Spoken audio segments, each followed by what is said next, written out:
Good day, I'm Mike Vidon. So we are the group 7 and we're going to present to you our chosen topic, which is the challenges and barriers to critical thinking in the 21st century using the library. So let's start. The ability to think critically is one skill separating innovators and leaders from followers. It combats the power of advertisers and capitalistic media, unmasks the unscrupulous and pretentious, and exposes unsupported arguments. This slide explains the capacity to think basically, one ability, isolating trendsetters and pioneers to support its battles, the force of sponsors and free enterprise media, exposes the deceitful and prompts the uncovered unsupported contentions. And let's talk now about critical thinking. So critical thinking is simple. It is merely the ability to understand why things are the way they are and to understand the potential consequences of actions. And when we say critical thinking, it is the intellectually disciplined process of actively and skillfully conceptualizing, applying, analyzing, synthesizing, or evaluating information gathered from or generated by observations, experiences, reflections, reasoning, or communications as guide to belief and action. So now let's proceed to a world of illusions of what we called in the 21st century barriers. A world of illusion. In particular, people adopt false ideas for several reasons. People believe stories because they are the ones available due to lack of other source. World of illusion. People who are under world of illusion are those people who are untouchables.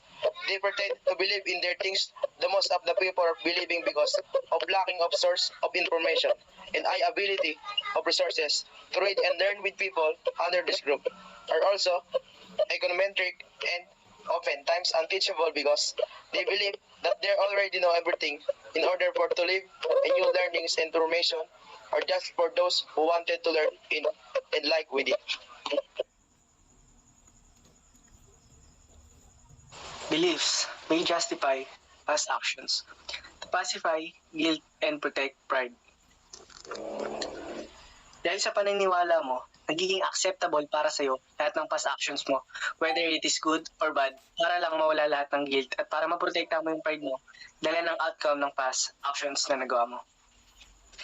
People may not recognize the significance of their own perceptions due to low self-esteem and poor sense of self-worth. Dahil sa wala kang confidence o dahil mababa ang tingin mo sa sarili mo, hindi mo nakikita ang kahalaga ng sarili mong pananaw sa iba't ibang bagay. Maybe dahil nahiya ka dahil pagtatawanan ka ng tao or dahil sa specific experience mo from the past na nakapagpababa ng tingin mo sa sarili mo. Kaya sa tingin mo, hindi na mahalaga kung ano yung tingin mo at mas binibigyan pansin o halaga ang pananaw ng ibang tao.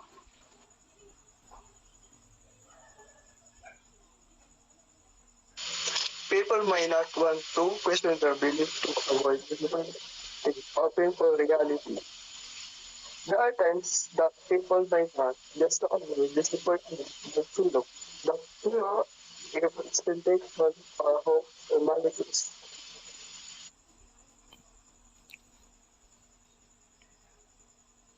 These reasons, on their own, can already be considered as challenges that hinder people from critical thinking in the modern times. Hence, we must learn to identify the common barriers to critical thinking in the 21st century, avoid them, adapt to them, or accept them as they are. Yung mga nabanggit kanina is the reason kung bakit nahihirapan ng isang tao mag-isip critically in modern times. Kaya naman, alamin natin yung mga barriers to critical thinking in the 21st century.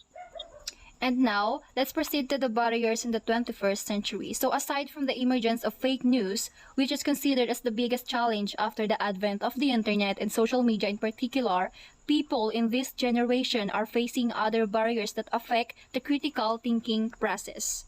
And here's some barriers that affect the critical thinking process of individual. We have the egocentric thinking, we have the groupthink, the biased experiences, time pressure, intolerance and arrogance, drone mentality, and social conditioning. So now let's proceed on what we call the egocentric thinking.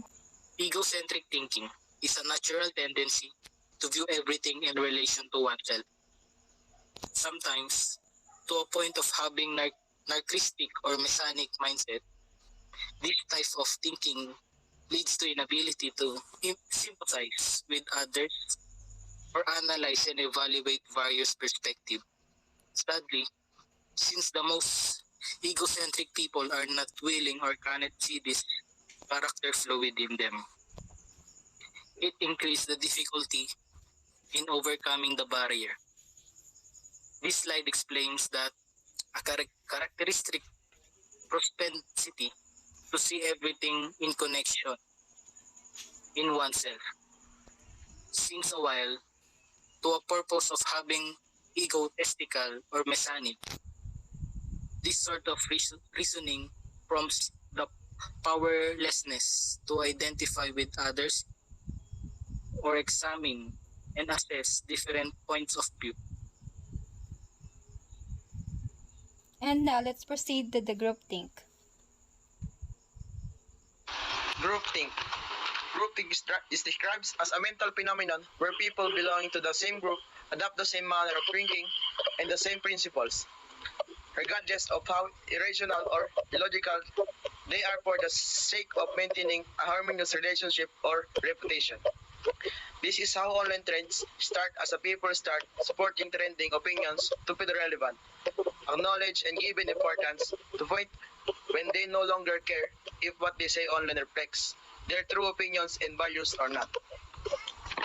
You can relate the saying, tell me who or offend your friends, or end it tell who you are in this barrier. Because people who are offended to take together adopt the same characters, manners, and values. In this kind of group, you can say that everyone is affected environmentally, though they cannot include on one kind, you will notice their similarities. Groupthink can lead to unhealthy decision-making patterns. Like egocentric thinking, it is difficult to overcome. Breaking the cycle requires individuals to stand apart from the group and question opinions, thoughts, and popular ideas. This can be especially difficult for adolescents, but teachers can play a key role in encouraging independent thought and action in school. Groupthink is the practice of thinking or making decisions as a group in a way that discourages creativity or individual responsibility. For example, in school, you didn't really feel like skipping class in college, but you did it anyway because all of your close friends were doing so. And now let's proceed to the bias experiences. Bias experiences. Personal biases can prohibit critical thinking because they prevent the thinking form being fair, inquisitive, and open-minded. This kind of thinking can also prevent an individual from using experience, reasoning, and common sense to make informed decisions. Based from the word itself, bias. Ibig sabihin, may pinapanigan kang experience ng isang tao. Dahil dito, kaya hindi nagiging patas ang isang tao. Nawawalan ng karapatan ng isang tao at na-invalidate ang nararamdaman nito dahil sa ganitong klase ng mindset o pag-iisip ng tao. Naiwasan ang magkaroon nito ng common sense gumamit ng mga cases na galing sa sariling experience at pagdadahilan para makagawa ng decision na tama o mas better. And now, let's talk about the time pressure. So, it is especially important that teachers do their best to create a learning schedule that is not hindered by time constraints. However, since this is not possible for all activities and quizzes due to class scheduling concerns, students should also adhere to set rules and instructions to avoid experiencing any problems. Prioritization, nonetheless, is becoming a challenge for many learners belonging to the younger generation due to the advent of the internet, especially with social media and online games readily accessible for everyone.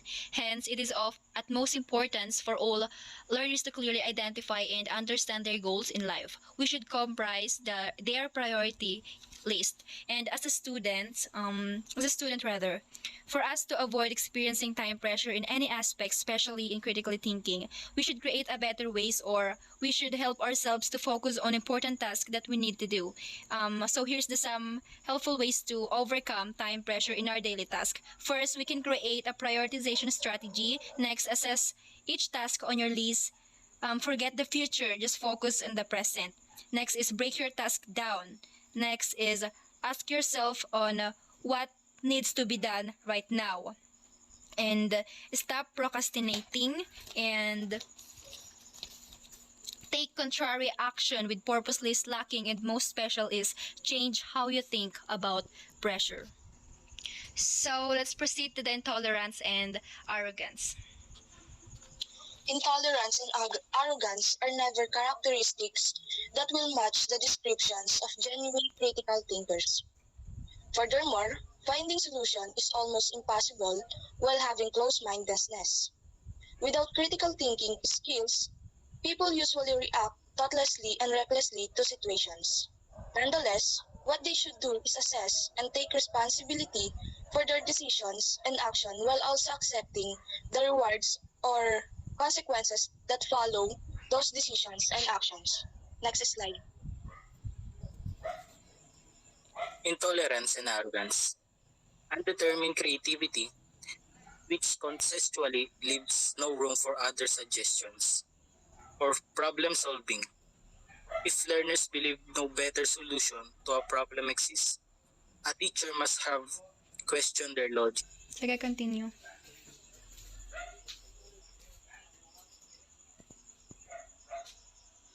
Ignorance and arrogance. Undetermined creativity, which consensually leaves no room for other suggestions. For problem solving. If learners believe no better solution to a problem exists, a teachers must have students question their logic. What do you think about this topic? What could be the reason behind this thought? Where and how did I know about this information? What does the information? This slide explains, assuming that students accept no improved answers for an issue exists. An instructor should have understudies question their rationality. And now let's proceed to the drone mentality.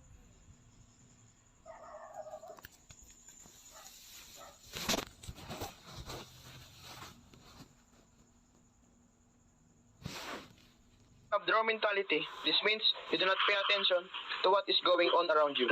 You only pay attention to your point of view from the top, not minding what really happens on the ground at face value. Daily routines often lead to a drawn mentality and can prevent or cause a loss of critical thinking skills. This is especially true when your mind automatically ignores stressors even when they are necessary for you to understand reality. This mentality is dangerous on the classroom because learners forget how to respond to new circumstances. It also causes them to shy away from challenges for the sake of ease and convenience. They prepare to stay cuffed in their comfort zones. Drone mentality are characteristic of people who are self-centered. They are not used to socialization because they don't care about other people's opinion and point of view. They are only concerned about themselves. And now let's talk about the social conditioning.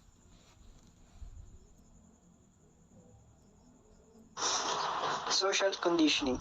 Unwanted assumptions and stereotyping lead to social conditioning.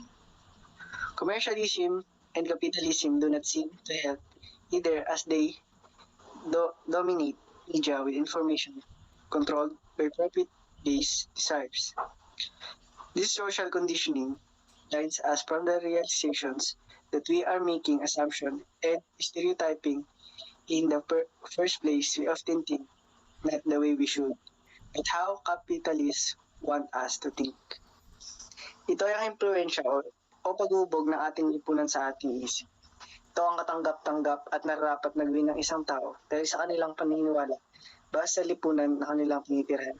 Isang magandang example nito ay ang paggamit ng po at opo sa ating bansa upang tanda ng paggalang sa mga matatanda. Ito ay katanggap-tanggap at nararapat na gawin o sabihin pag nakikipag-usap sa mga matatanda. Dahil dito sa Pilipinas, pag di ka gumamit ito, kawalan na agad ito ng respeto sa mga nakatanda. Ngunit pag nagpunta ka naman sa ibang bansa, lugar, ay hindi naman ito ang tanda ng kanilang pagrespeto o paggalang. And the ability to think outside the spectrum is a priceless asset because most students do not realize they are being conditioned to think in a certain way. Thus, completely owning one's thoughts is a special characteristic that's not everyone gets to enjoy. So here's the question. Would it be more beneficial if I change my view? Critical thinkers do not accept information presented in front of them right away. They sort out and filter what needs to be accepted and what needs to be rejected. That is only possible if you keep asking questions and challenging the veracity of information that is presented to you. And that's for all. Thank you so much for listening, Mom, and God bless.